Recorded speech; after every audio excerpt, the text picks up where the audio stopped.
ছুরি শুটকি নিলাম আর মরিচ নিলাম সিদ্ধ করে, এগুলো এখন ব্লেন্ড করে নিব। শুটকি ভুনা করবো লাউ পাতা দিয়ে, এই ব্লেন্ড করে নিলাম। এখানে সিমের বিচি নিলাম, এখানে মাছ নিলাম, সিমের বিচি দিয়ে মাছ দিয়ে টমেটো দিয়ে রান্না করবো। এখানে টমেটো নিয়ে নিলাম, এখানে লাউ শাক নিলাম, এই শুটকি এগুলো দিয়ে ভুনা করব। এখানে ভাত বসিয়ে দিলাম। এই ছিল রান্নার আয়োজন। আসসালামু আলাইকুম, সবাই কেমন আছেন? আলহামদুলিল্লাহ আমরা ভালো আছি। আজকে আবার নতুন একটা ভিডিও নিয়ে আসলাম। এখন সিমের বিচি রান্নাটা বসিয়ে দিব। কড়াই বসিয়ে তেল দিয়ে দিলাম। তেল গরম হয়ে গেছে, এখন এক এক করে মশলাগুলো দিয়ে দিব। আগে রসুনটা একটু ভেজে নিলাম যাতে রসুনের গন্ধটা চলে যায়। এখন হলুদের গুঁড়া মরিচের গুঁড়া দিয়ে দিলাম, এগুলো ভালোভাবে কষিয়ে নেব। কষানো হয়ে গেছে, পানি দিয়ে মাছ দিয়ে দিব। এখন মাছের মাথা দিয়ে দিলাম, এগুলো এখন ভালোভাবে কষাবো বেশ কিছুক্ষণ।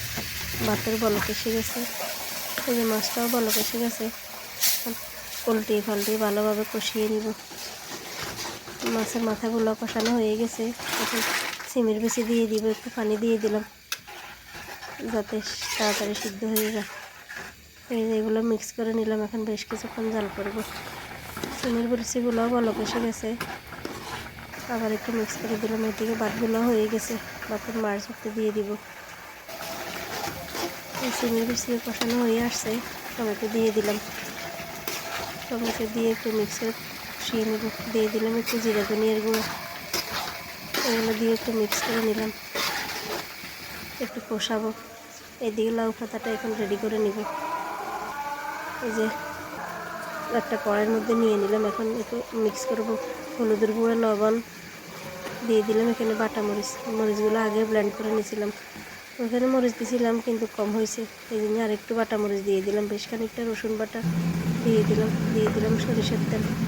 এখন এগুলো ভালোভাবে মিক্স করব। মিক্স করা হয়ে গেছে,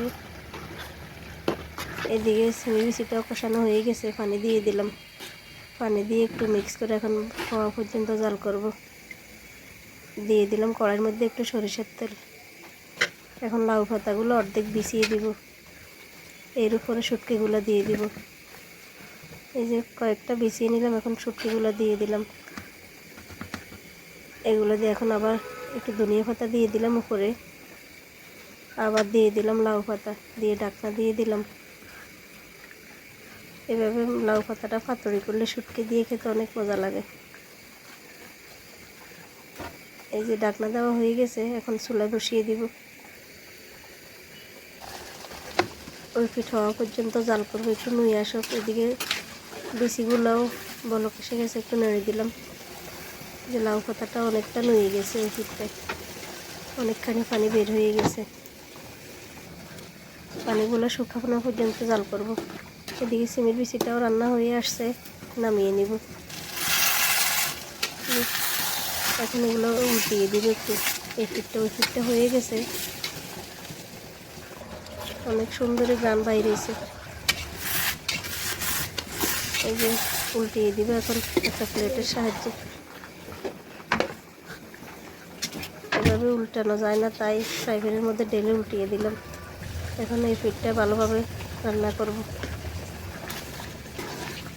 সিমের বিচিটাও রান্না হয়ে গেছে, ধনিয়া পাতা দিয়ে দিলাম।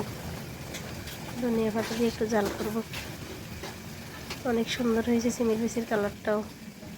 এরপর সিমের বিচি হয়ে গেছে, নামিয়ে নিলাম। এদিকে ভাতের পাতিলটা একটু ছাঁকা দিয়ে দিলাম। এই যে লাউ পাতার পাতুরিটাও হয়ে গেছে, নামিয়ে নিব। এই যে রান্না রেডি, নামিয়ে নিলাম লাউ পাতার পাতুরিটা। এই ছিল আজকের রান্না। এখন খাওয়া দাওয়া করব। আজকে এ পর্যন্তই। সবাই ভালো থাকবেন, সুস্থ থাকবেন।